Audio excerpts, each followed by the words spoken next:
Welcome to a new episode. Hello and welcome back to the Copper Connection podcast, the show that takes the complex world of building services and breaks it down into plain English for the people actually doing the work. As always, I'm your host Chris Bailey, and today's episode is a little different. I'm really excited about it. We're doing a student takeover. The script for today's session wasn't written by me or a textbook editor. It was researched and written by a group of T-level students studying the building service engineering, plumbing and heating. They were divided into groups. They've been diving deep into plumbing and heating pathway, and they put together a masterclass on a topic that catches a lot of people out in their exam and on site: refrigeration. Now, if you're a plumbing apprentice thinking, why do I need to know about fridges? Stick around, because whether it's air conditioning, modern heat pump or massive commercial chillers, refrigeration is the engine behind it all. And here is the golden rule you need to remember for the rest of this episode. Refrigeration does not make cold, it moves heat. So let's get into this week's episode. Refrigeration is officially defined as the process of reducing the temperature of a space or substance by removing unwanted heat. Think of it like a heat taxi. Heat is a passenger that you want out of the building. The refrigeration system picks up the heat from inside the cold area and drops it off outside the warm area. Cold isn't something you add to a room. Cold is simply what you are left with when you have successfully kicked the heat out. Rather than creating cold, refrigeration functions by moving heat from a lower temperature area to a higher temperature area reservoir using a working liquid called refrigerant. So what makes a good refrigerant? Before we dive into the cycle, let's talk about what actually flows through those systems. A refrigerant is a chemical with favourable thermodynamic properties. One example is R32. But not just any chemical can be refrigerant.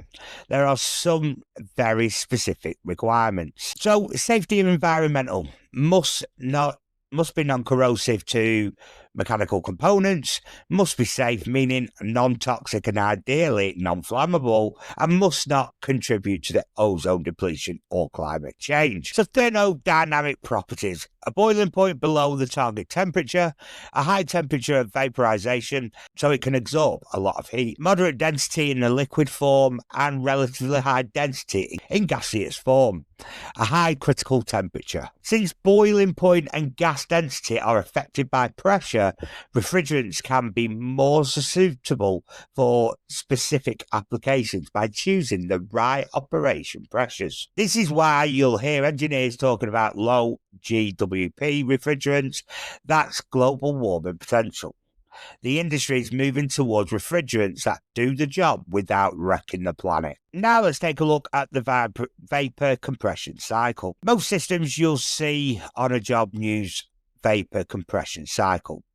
This is a thermodynamic process used in refrigerant systems to transfer heat from one environment to another. The refrigerant is subject to a closed process of compression, cooling via condensation, expansion, and heating via evaporation. Let's break down each stage into detail.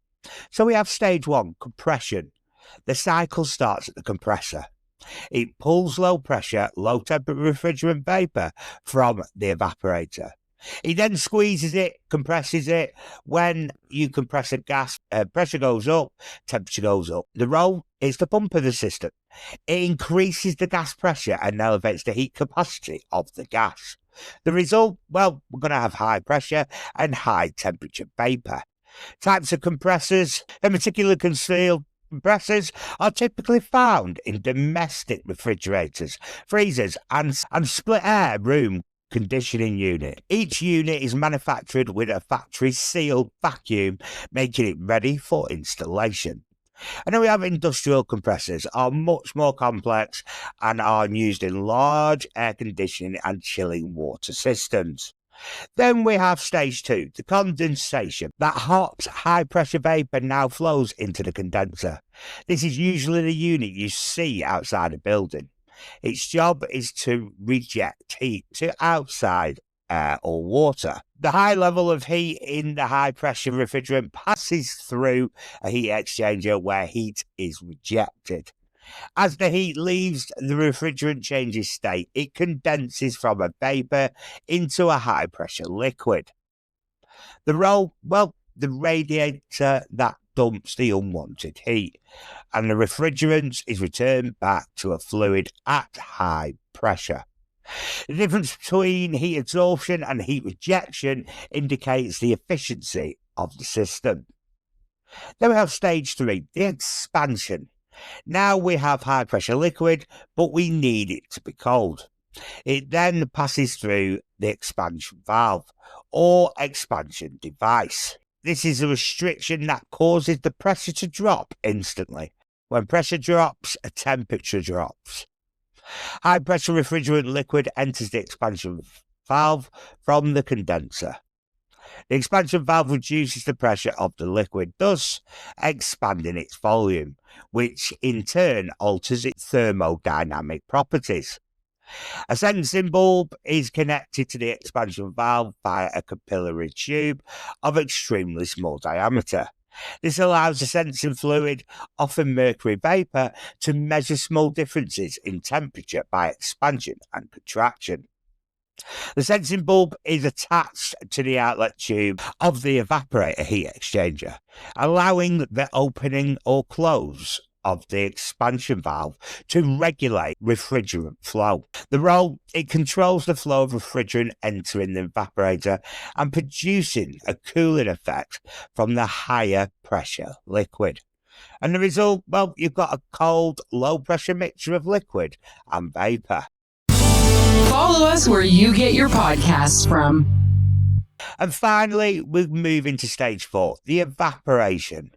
Finally, that cold mixture enters the evaporator inside the building. This is where the cooling actually happens. Heat is removed from the targeted fluid, whether that's water or air, by passing the refrigerant through a pipe coil or a thin pipe coil. The refrigerant absorbs heat from the indoor air or water.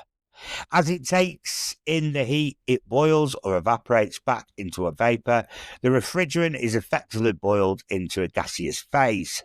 So the role, it steals the heat from the room. The evaporator has a cooling effect where heat is absorbed by the refrigerant to phase change to gas. The result, the indoor air gets colder, but its heat has been absorbed by the refrigerant. The vapour then heads back to the compressor and the whole thing starts again. Here's another way to visualise a cycle as a system comprising 4 quadrants. Number 1, we've got the gas liquid at low pressure entering the compressor. Number 2, we've got gas at low pressure leaving the evaporator. Gas at high pressure leaving the compressor, and liquid at high pressure leaving the condenser. Each component moves the refrigerant from one quadrant to the next. The evaporator has a cooling effect where heat is absorbed. The compressor increases gas pressure and elevates heat capacity. The condenser causes heat to be rejected and the gas changed back to a liquid. And the expansion increases the liquid volume and therefore reducing its pressure and heat capacity. Our student team wanted to make sure you know where you will actually see this on site. So we've got air conditioning, the classic setup. Evaporator inside, condenser outside. We covered an AC system in details in early sessions. Central plan, consistent and variable air volume systems, or CAVs or VAVs. Introduction systems and VRVs, variant refrigerant volume systems. Then we have heat pumps. These are reversible. In the winter, they extract heat from the outside air and pump it into your house. It's the same cycle, just running the other way. Then we have chillers, large air conditioning and chilling water installation systems. Use reciprocating chiller units, either singly or in multiple, depending on the system. A reciprocating chiller consists of an electric motor which drives the compressor pistons to suck the refrigerant out of the evaporator. The evaporator and the condenser are shells and tube clarifiers, tube bundles in large diameter chambers, usually with a contraflow operation. And chilled water leaves the evaporator at approximately 7 degrees C. Then we have cold rooms, especially for food preparation and medicine. If the refrigerant cycle stops, the stock goes off. Here's something really clever that modern systems can do. For AC systems, refrigerant cycles are very effective in performing heat recovery from one air source to another. Up to 36% of heat leaving a building can be recovered and transferred into the air supply. This means that the reversible vapour compression and a runaround coil, an air conditioning system can have winter and summer modes. In winter modes, the system recovers the heat from exhaust air and uses it to warm incoming fresh air. In summer mode, it works like a standard air conditioning. This is energy efficiency in action, and it's becoming standard practice in modern building services. If you're enjoying this podcast, Please leave us a review. We can't talk about refrigerant without talking about what's inside the pipes. Modern systems use refrigerants with lower environmental impact. You'll likely hear these names. R23, very common in AC units today, lower GWP than older blends. Then we have R290 propane, great for the environment, low GWP, but you'll have to be super duper careful because it's flammable. We have R134A, an older one, but you'll still see it in some commercial gear. We have R22, an older refrigerant that's an ozone-depleting substance. Heavily phased out now, but you may still come across it. And ammonia, used specifically in large-scale industrial chillers. And then we've got lithium bromide, used as an absorbent in some vapour absorption chillers. And remember the law. Under the F-gas Regulation 2018, you must be F-gas qualified to work on these systems.